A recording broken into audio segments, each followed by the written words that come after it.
Happy Friday, everyone. It is the first Friday in June, which means it's time for the Speak Up, Link Up with Amber and Annie. I will have all the links down below so that you can link up as well. And today we're talking about if we were going on a picnic. So I was totally going to do my video outside because, you know, picnics are outside. But as I was getting ready to go outside, I saw that it was really cloudy and gloomy, which I was like, okay, so sun won't be in my eyes. But the wind is crazy, and I'm like, okay, that's just gonna mess up the sound on the video, so I guess we're inside. I'm sorry. Stupid Chicago weather. But if we were going on a picnic, I haven't been on a picnic in a really long time. I can't even remember the last time I was on a picnic. Maybe college? I don't even know, but we were able to get, you know, a nice big blanket, probably a bottle of wine, some sandwiches and fruit.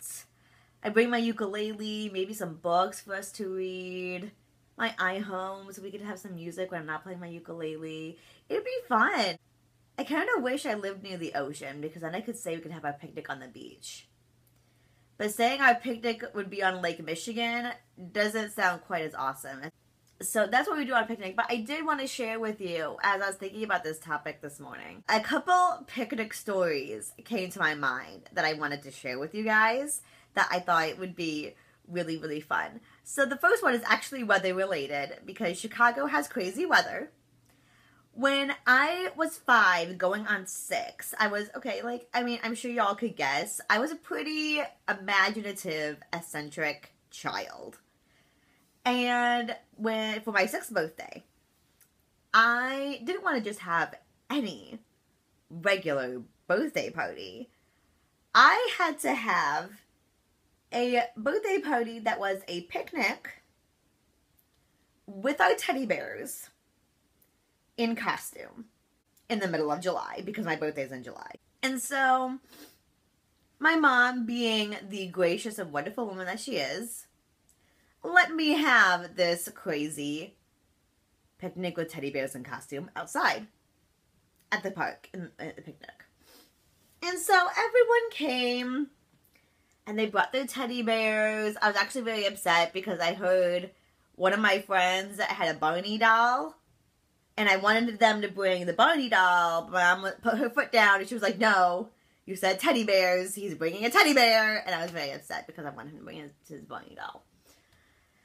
And everyone came in their costumes. One girl had this fabulous mermaid costume. It wasn't just like Ariel, it was like really elaborate mermaid costume. And I remember being a little bit jealous because being myself, I had breakable bones. And so I was in a cast and I had a costume. I don't remember what my costume was, but you know, it just wasn't being quite as elaborate and fabulous as the Big Mermaid. But it was still my birthday, and it was my party, and we were having fun. It was really cool. Until the tornado came. And so we all had to pack up in our vans. The pastor's son, who was supposed to have the Barney doll, but only brought a teddy bear, he had to come with my family to our house because his parents, for some reason, couldn't come pick him up. And we all had to stop the party short and hide in our basements until the tornado passed through. So yeah, that was a good time. My next one is several years later, probably about 10 years later. I was in high school. I think it was between my sophomore and junior year. And I was hanging out with my church friends all summer. And two of my friends, Julie and Tim, were dating. And Julie's over at my house one day. And she's like, I really want to surprise Tim. Let's do a big picnic and invite over all of our friends. And we'll go to the park. The same park where the tornado happened. And so, like, my sister and I, you know, we were all friends, and she was like, yeah, that's a great idea. So we get a picnic together, we call all of our friends, and say, hey, meet us at the park, we're going to have this big picnic. And, you know, Tim wasn't surprised when we were walking over, but it was hard to figure out because, you know, we're walking to the park with a big picnic basket. Clearly, he knows what we're doing.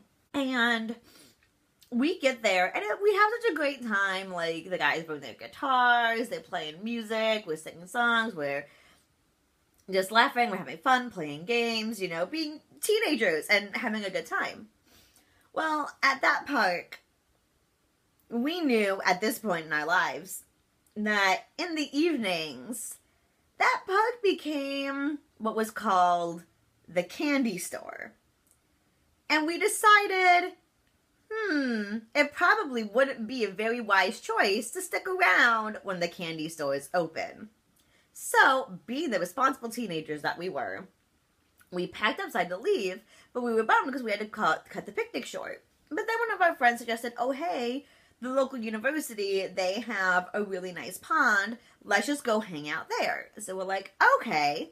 So we went over to the pond and we kept hanging out, and it was really fun. We were singing Jesus songs from youth group and just having this really, really great time. And then it got, really kind of late at night. But, it was summer, so, we didn't have school in the morning, so who cared how late we were out? And so then, eventually, we all disbanded, and we all went our separate ways. And my sister and I started to walk home. And then we see our friend Julie's dad pull up after walking home. And he rolls out his window, and he's like, girls, you have to get home right now. Your mom is freaking out. She has no idea where you are, and you're in really big trouble. And so we're like, oh, okay. And so we get home, and Mom is so upset because I guess she had driven by the park where we said we would be, and we weren't there. And we were in massive trouble, and it was this huge thing, and we got grounded. And I know for, most teenagers, that's probably, a nothing thing, but we were really goody two-shoes. We were really lame and never got in trouble, so this was, a really big deal for us. And so that is why, kids, even if you're doing the responsible thing and leaving the candy store and singing Jesus songs by the pond, you still need to tell your mother where you are. And then, I guess, my last picnic story, I guess not exactly a picnic story exactly. When I was in college, my senior year, they had changed the meal plans. And it kind of was all weird. And a lot of us were really worried about spending way too much money on meal plans and stuff like that. And we weren't really sure what to do. So my friend David, we got this really little girl that sat close to the ground. I think he got a couple of them because they were super cheap at Walmart or Target. And he talked to us in Life, and he was an RA, and he was like, hey, for people who are worried about their meal plans, could I do grill outs on Fridays when it's nice outside? So that way, and then people would just kind of give me a couple bucks and to pay back for the food, and they can eat that way, we can have a grill out. And they said, yeah, it was totally okay. And that was the best idea ever. It was so much fun.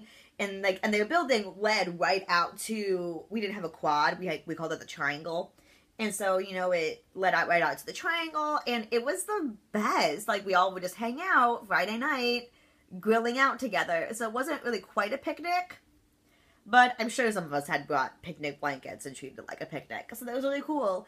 So, yeah, so I thought I would just share with you some of my favorite picnic stories for today. And I don't know what next week's topic is. When I find out, I'll edit that in here somewhere and let you know. We link up the first Friday of every month. And I love your faces, and I'll see you later.